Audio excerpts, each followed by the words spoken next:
احنا كلنا الدولة كمصر.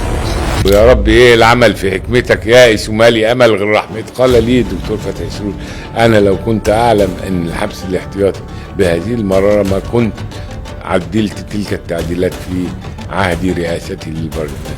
الدولة المصرية اعتقد انها حطت بلان لتطوير منطقة امبابة. يا مساء الخير على كل متابعي برلمان مصر 360 في كل مكان. ضيفنا النهارده هو واحد من اهم الشخصيات السياسيه والبرلمانيه البارزه. صوته مسموع وكمان معروف داخل القاعه وخارج كمان القاعه. رجل قانون بيجمع بين الخبره القانونيه وكمان الرؤيه السياسيه الواضحه. منصت دائم لقضايا المواطن، مشارك كمان في عدد من أهم الملفات التشريعية داخل مجلس النواب. طبعا في الفترات السابقة كان ليه مواقف ثابتة في الدفاع عن سيادة القانون والإصلاح السياسي. معانا السياسي والنائب السابق إيهاب الخولي، طبعا مرشح عن دائرة إمبابة في انتخابات مجلس النواب المصري 2025. اهلا وسهلا بحضرتك. اهلا بسيادتك. معروف عن حضرتك انك دايما صاحب مواقف قويه وصريحه داخل البرلمان. ايه اهم او ايه اكتر موقف حسيت انه بيعبر عنك بصدق؟ هو في البرلمان اللي انا كنت فيه، برلمان 2015-20، هو كان برلمان مهم وحيوي في تاريخ مصر ومفصلي. ليه؟ لان احنا كنا خارجين من حالة من التطاحن مع الجماعات الإرهابية المتطرفة في الوطن. كنا في حالة صراع حوالين السيادة الوطنية في مصر. كان في محاولات لتقسيم المصريين لفئات، وأيضا لإسقاط بعض المؤسسات. فكان الدور الطبيعي المناط به البرلمان السابق هو برلمان 15-20، وخصوصا بعد أن عدل الدستور وجيء بدستور جديد نتيجة ما أحداث مصر من 2011 لمرحلة 13 وهكذا، وصعود جماعة الإخوان وخروج المصريين عليها والممارسات الخاطئة وهكذا. كان الخوف على المؤسسات المصرية حتى لا تنهار المؤسسات المصرية. فكان الدافع الرئيسي دافع وطني لدى الجميع، سواء كنا في المعارضة أو في أحزاب الموالاة أو أحزاب السلطة أو المؤيدين. كلنا كنا في اتجاه واحد، وهو المحافظة على مؤسسات الدولة، لأن بقاء مصر للوطن هو أهم، وكان الغاية لهذا المجلس أن يقوم بأن يحافظ على المؤسسات ومحاولة إتاحة فرصة بنية تحتية لانطلاق المؤسسات المصرية للعمل من جديد، حتى يمكن بناء وطن حديث اللي طرح بعد كده مسألة الدولة المدنية الديمقراطية الحديثة. طيب خلال دورة حضرتك طبعا كان في انجازات كتير. ايه اكتر انجاز بتحس كده لما بتفتكره انك فخور بيه او بتفتخر بيه انك كنت السبب فيه لاهالي امبابة؟ بالنسبة لأهالي امبابة أحبائي وأهلي، وهم أصحاب فضل عليا، لأني بفضل أهالي امبابة تمكنت من أن يكون في البرلمان 5 سنوات، وفي اللجنة التشريعية 5 سنوات، وأمين اللجنة التشريعية، أمين سر اللجنة التشريعية 4 سنوات متتالية. بالفضل الأول والأخير بعد الله عز وجل هي لأهالي امبابة اللي حاولت أن أعبر عنهم. أنا أعتز بعمل داخل نطاق دائرة امبابة لأهل امبابة. إن في يوم من الأيام كنت معدي على كورنيش النيل، ففوجئت بمبنى خرساني متهالك لم يبنى. فبالتالي سألت ايه ده؟ قالوا ده المفروض يتعمل مستشفى. فأتذكر يوم 17 أكتوبر 2016 كان بداية البرلمان. فجيت قلت، رحت داخل أول حاجة عملتها طلب إحاطة لوزير الصحة. وأتذكر ما سطرته في تلك الجلسة وفي تلك القاعة من طلب الإحاطة، بإني بدأت قلت له: يا رب إيه العمل في حكمتك يائس ومالي أمل غير رحمتك يا رب. وقلت أن البرلمان المصري أدوات، وأدواتنا هي طلبات الإحاطة والاستجواب والسؤال، وتتدرج.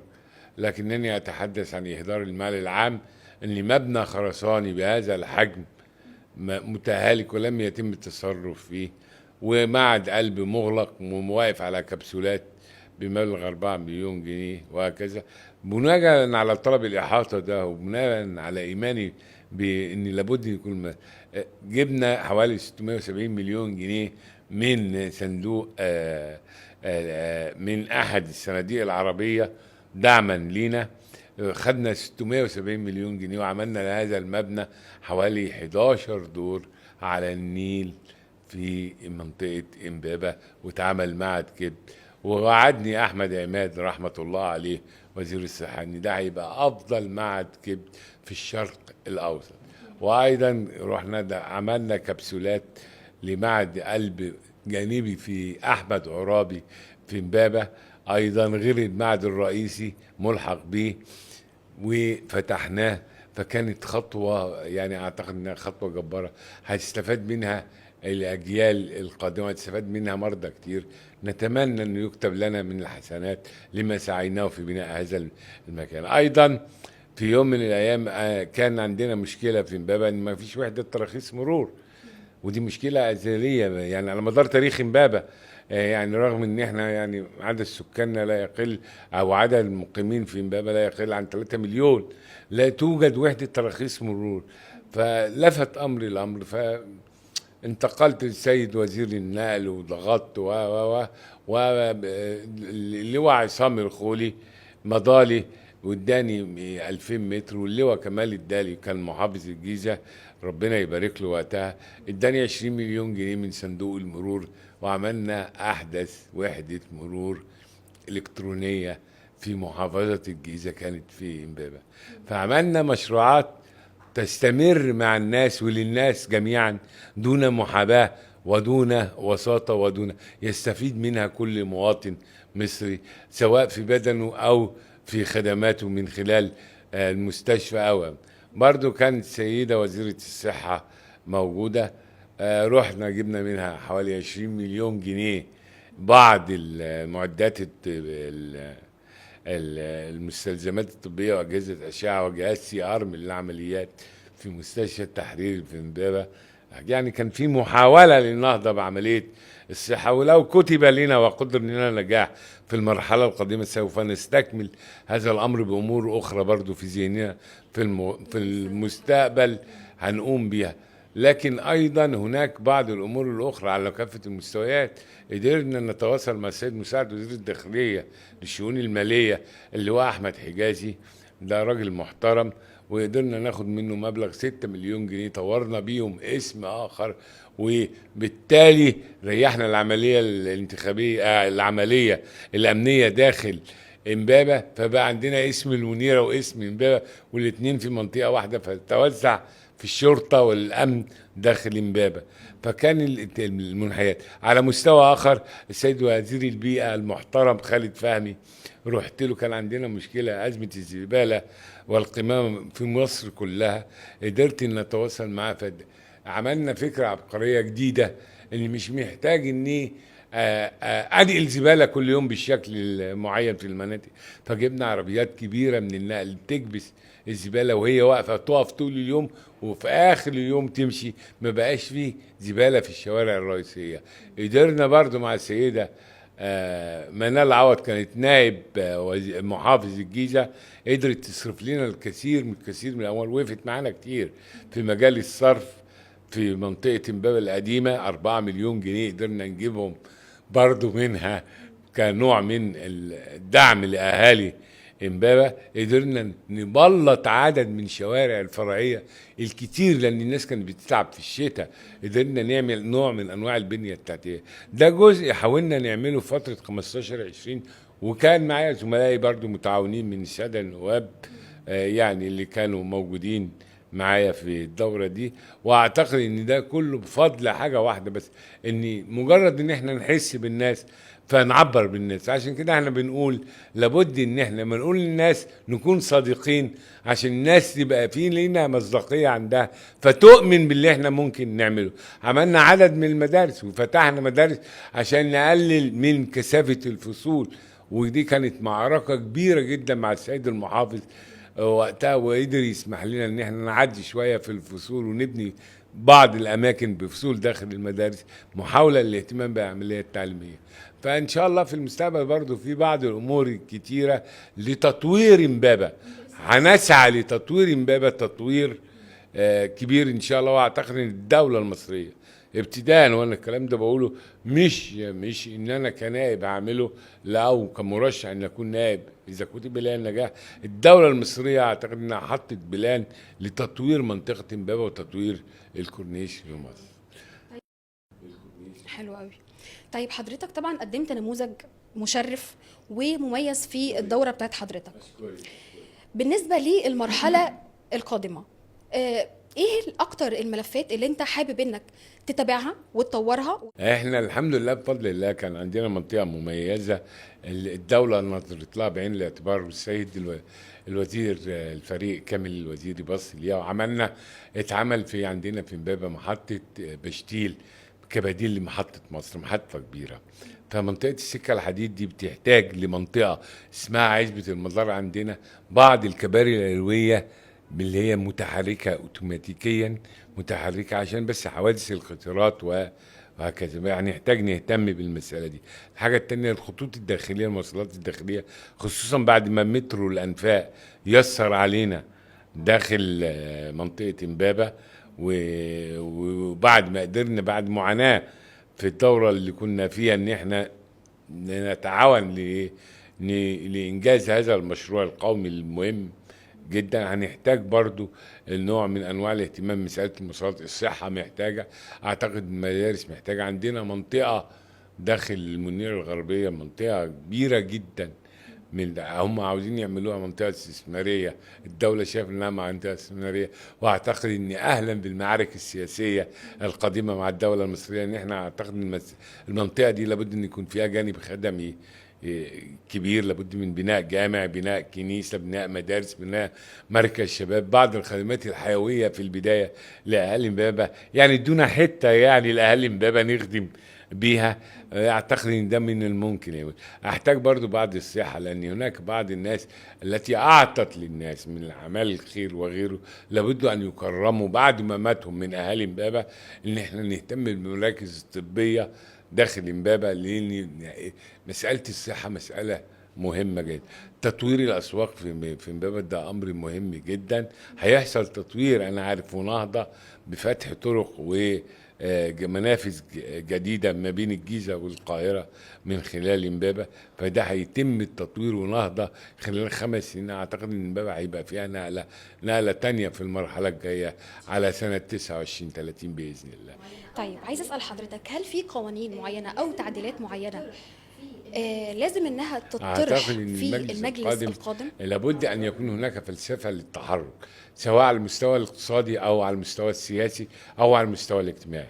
فطرح تلك الفلسفات من قبل الدوله من خلال برامج التنميه المستدامه تحتاج الكثير من التشريعات. اولا نحن في حاجه لاصلاح تشريعي، كنا بدأنا في الإصلاح التشريعي، لابد أن نستكمل الإصلاح التشريعي. نحن في حاجة لعودة للنظر في قوانين الاستثمار وإتاحة الفرصة للقطاع الخاص في مصر لكي لا يتحرك وينهض بهذا الوطن. نحن في حاجة لوضع قواعد حوكمة حقيقية للجوانب الاقتصادية. فعلى سبيل المثال عندما يأتي مستثمر من خارج الاستثمار أهلا وسهلا، ولو منا كل الترحاب ولو منا كل التيسيرات ومفضل ومقدم في كل شيء، لكن لابد أن تضع قواعد حوكمة. إزاي؟ أن ناتج ربحه في نهاية العام لا يحول للخارج، إنما إحنا هنقول له إحنا عشان نديك التيسيرات دي تاخد 25% من الربح، وال 75 اعاده استثمار داخلي مره اخرى داخل مصر، فنزيد من عمليه الاستثمار. لابد من اعاده بنيه تشريعيه حقيقيه لازاله البيروقراطيه لبناء مصانع.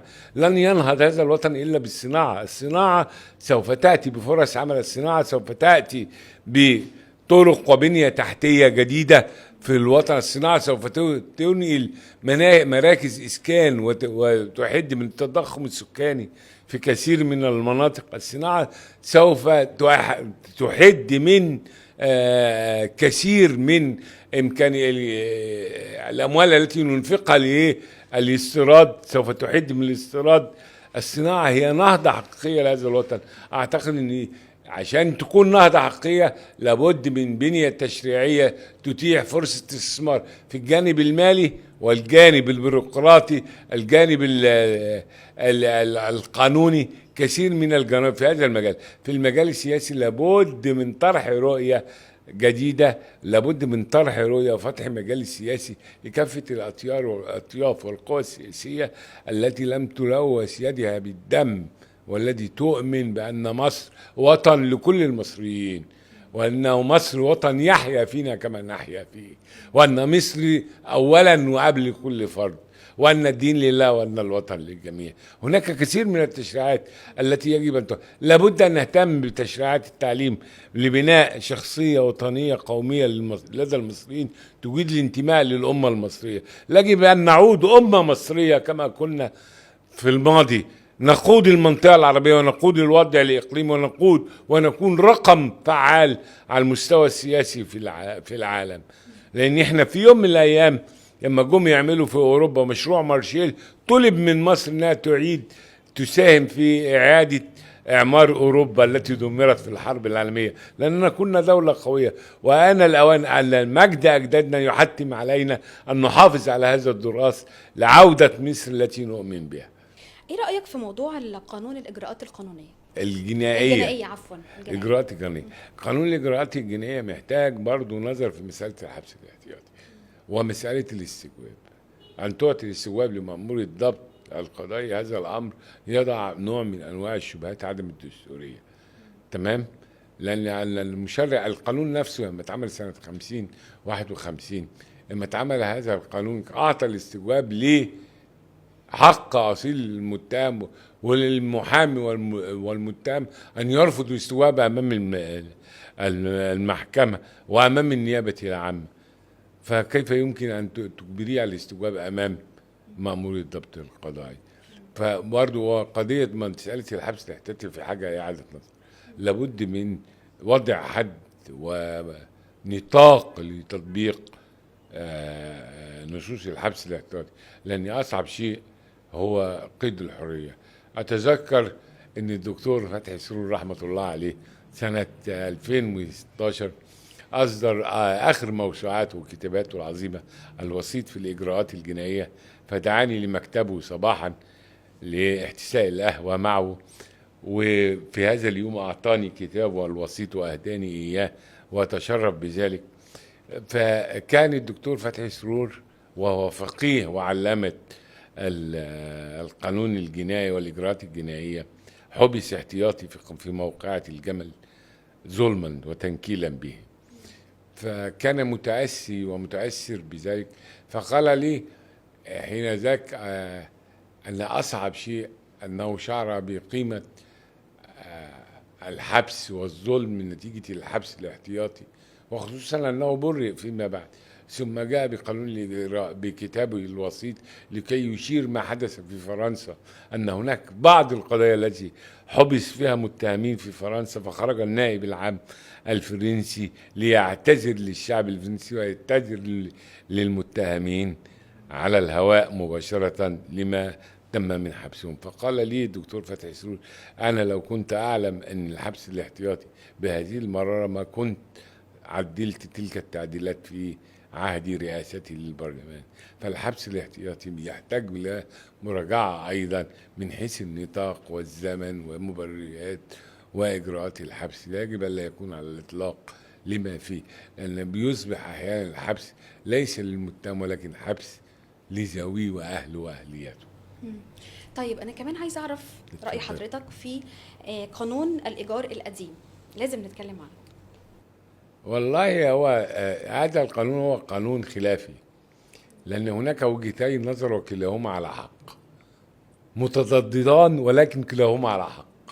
فأنا من أنصار أن حق الملكية جامع مانع مقدس لا يجوز أن يمس به بأي شكل من الأشكال،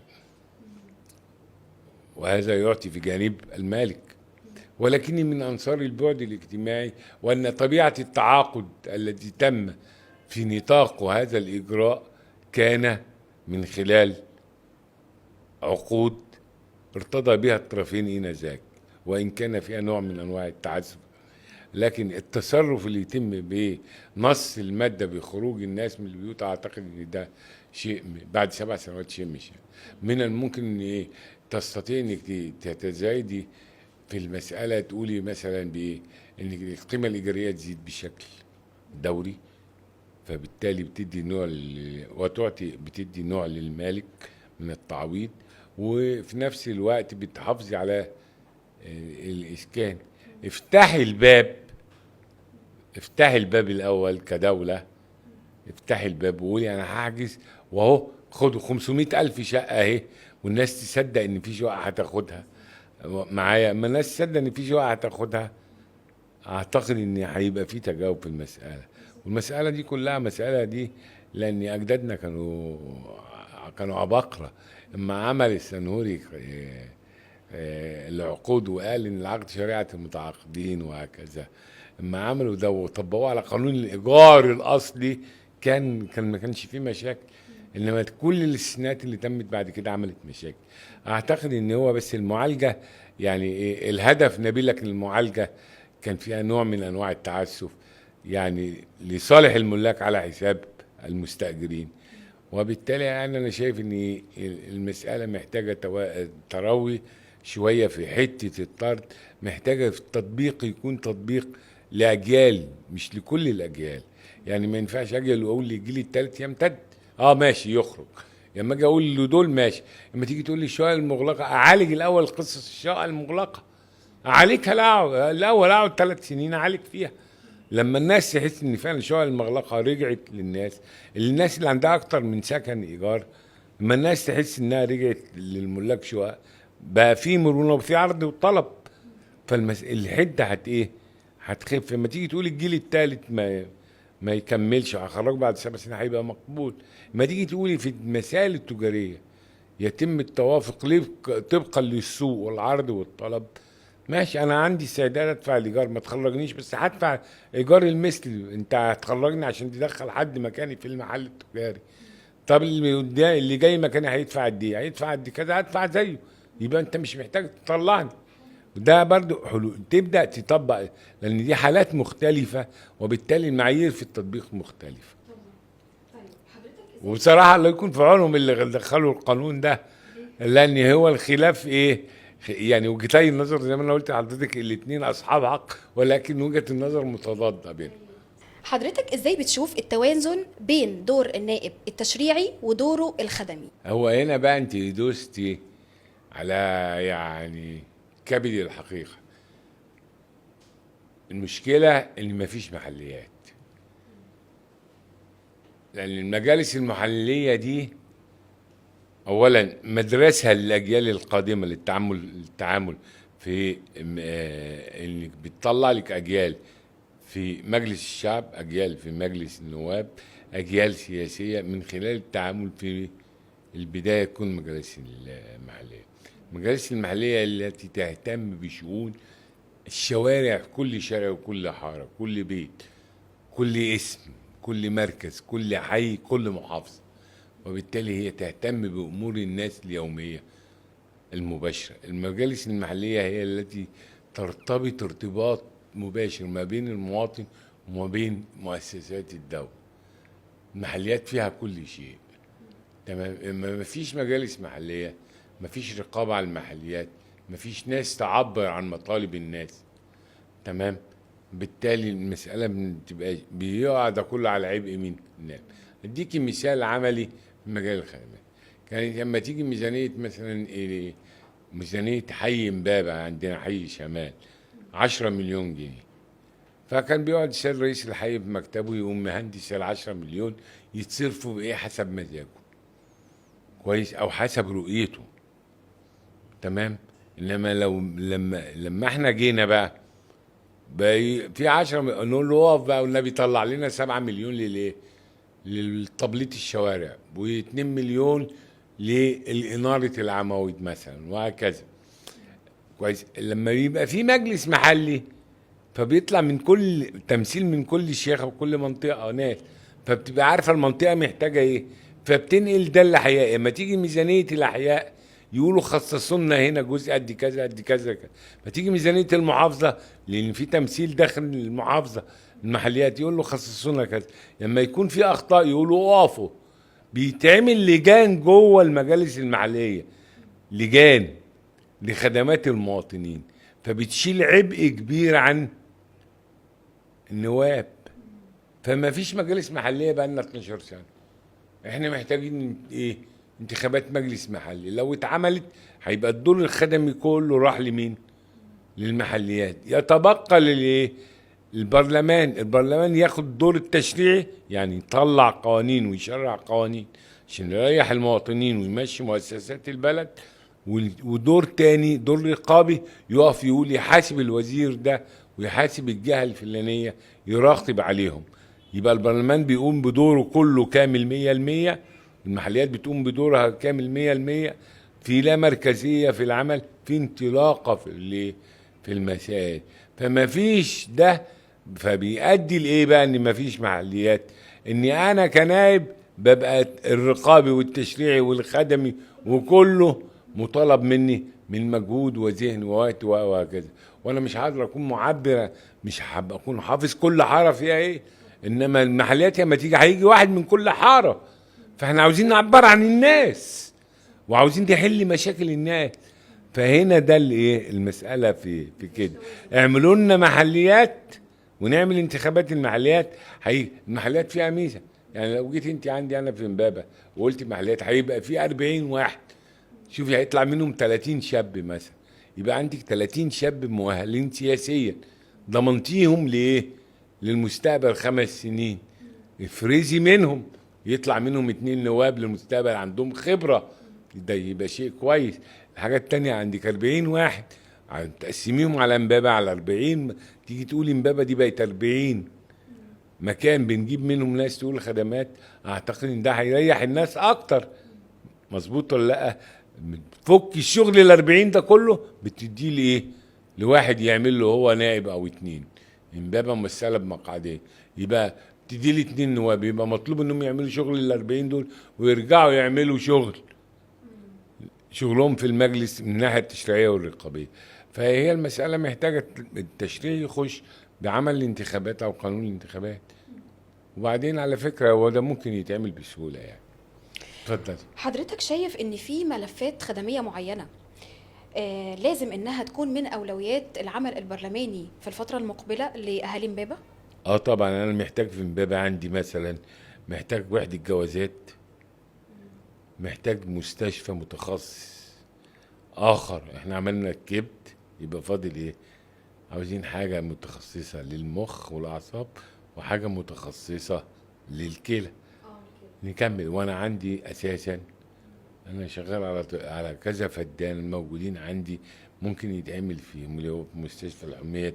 زي ما خدنا من هنا 1000 ناخد من هنا 1000 متر وهكذا.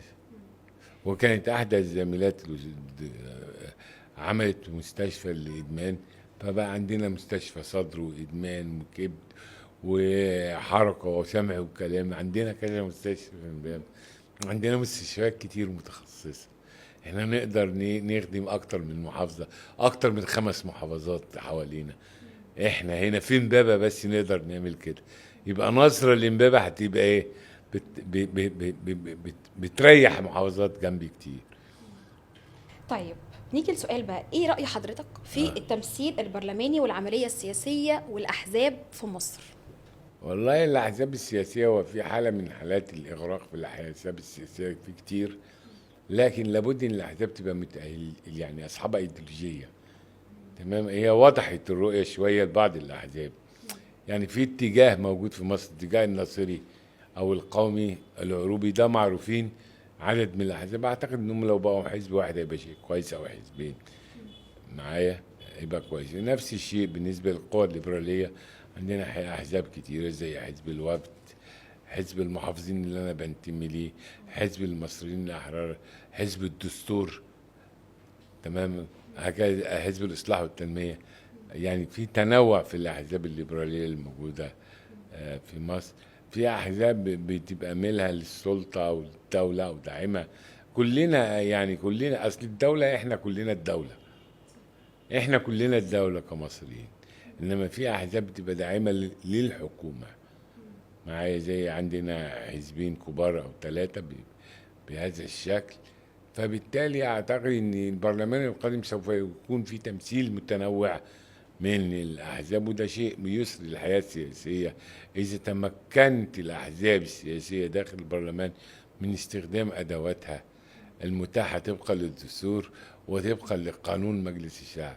وعلى فكره باي ذا واي او بالمناسبه، قانون مجلس الشعب كنت احد الفاعلين في تطبيق هذا القانون، وتقريبا كنت محور تطبيق هذا القانون انا وبعض الزملاء في ذلك الوقت، وبعض الناس المحترمه، استاذي الدكتور السيد مستشار بهاء أبو شقه ومستشار احمد حلمي الشريف واخرين.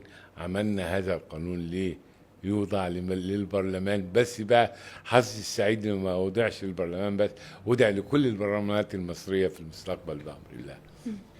حضرتك دايما كنت بتتكلم عن فكرة إعادة الثقة بين المواطن ومؤسسات الدولة. ايوه. كيف يمكن تحقيق هذا على أرض الواقع؟ المسألة بسيطة جدا. هي المشكلة ان في طرفين. اذا اعتبرنا ان الحكومة، ما نقولش الدولة بقى هنا الحكومة، لان الدولة برضو احنا كلنا الدولة، الشعب والكنيسة والجامع وكله والمؤسسات كلها هي الدولة، والجيش والشرطة وكل هو ده الدولة، مكونات الدولة. انما السلطة او الحكومة ما فيش، الشعب ما عندوش ثقة فيها وهي ما عندهاش ثقة في الشعب. سيادتك قلت الكلام ده من شوية.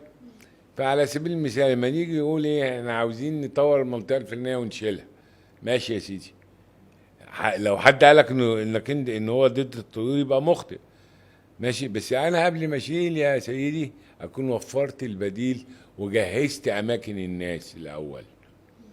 الناس تيجي الاول وترتاح. اما الناس تشوف المساله بقت كده هيبقى في ثقه، ده هم اللي هيساعدوك على التطوير اكتر منك. هنا بقى تعود الثقه ما بين المواطن وايه. لما تيجي تبص، انا بص النهارده يعني في تطوير مثلا في ايه، في بعض الخدمات اللي بتتم ايه الكترونيا مثلا. ليه؟ لان انا بدوس على زرار وانت وسيادتك بتدوس على زرار بتحدد لنا كل شيء، ده كويس. ما يبقاش في محاباه في التعامل، ما يبقاش في تمييز في التعامل، ده يعيد الثقه. برضو يعني نخف شويه في الرسوم والاجراءات.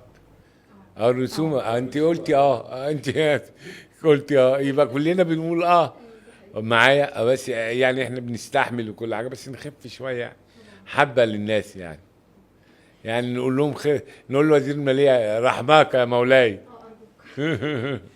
طيب أداء الحكومة خلال السنوات الأخيرة بالنسبة للخدمات العامة أو البنية التحتية أو الأساسية، حضرتك بتقيم ده إزاي؟ بتقيم والله أداء أنا عاوز الحكومة أقول للدكتور مدبولي يعني سيادتك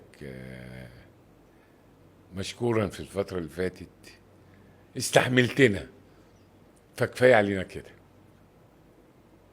يعني سيادتك استحملتنا، كفاية علينا كده. اتفضلي.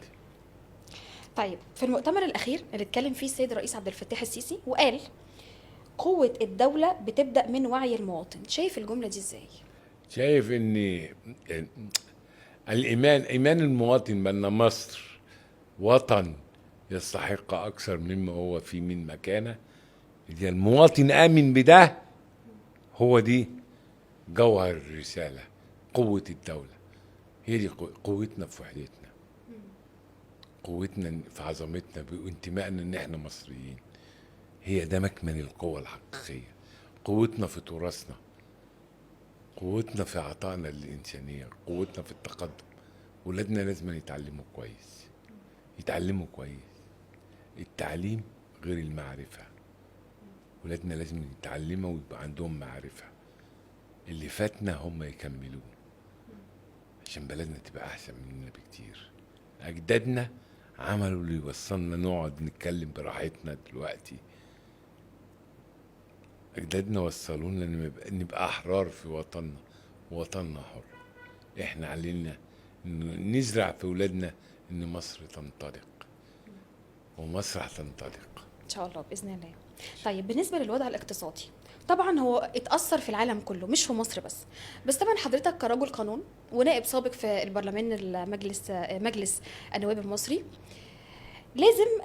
لازم يعني نعرف رأي حضرتك ايه الطريق الافضل لدعم الناس في ظل التحديات اللي احنا كلنا بنمر بيها الفترة دي. والله انا مبسوط قوي انك بتسالي على الطريق الافضل. انا شايف ان الطريق الافضل هو الطريق الحر. انا في تحالف الطريق الحر. الطريق الحر يعني ايه؟ يعني الايمان بالحريه الاقتصاديه والحريه السياسيه هي البدايه الحقيقيه في ليل الانطلاق. والحريه الاقتصاديه لن تتاتى الا باتاحه الفرصه للقطاع الخاص، والقطاع الخاص لن يستطيع ان يكون منتج الا بالقدرات التنافسيه على قدر واحد وعلى قدر المساواه. طيب طبعا شفنا الدور المصري في المحيط الإقليمي، خصوصا بعد التحركات الأخيرة في ملف غزة وكمان اتفاقية شرم الشيخ. حضرتك شايف مصر ازاي النهارده؟ هي مصر بدأت المسيرة دي من سنة 79. مصر دولة سلام وتريد السلام وعاوزة تحافظ على حدودها. تعظيم سلام لكل من يحافظ على حدود مصر. حدود مصر هي الأساس، وإحنا دولة سلام. إحنا مش دعاة حرب. إحنا بالسلام نستطيع إن إحنا نكون رقم مش في المحيط الإقليمي، في المحيط الدولي، وأعتقد إن إحنا قريبين من ذلك. آخر سؤال معانا، تحب تقول إيه لأهالي إمبابة؟ هقول لأهالي إمبابة وحشتونا، وأتمنى لو كتب لي وقدر لي النجاح إن أنا أكون عند حسن ظنكم، وأعتقد إني هسعى جاهدا أنا وعدكم ببعض الأمور اللي هعملها في المستقبل، وإن شاء الله هحاول إن أكون أنفذها وعلى قدر المسؤولية بإذن الله.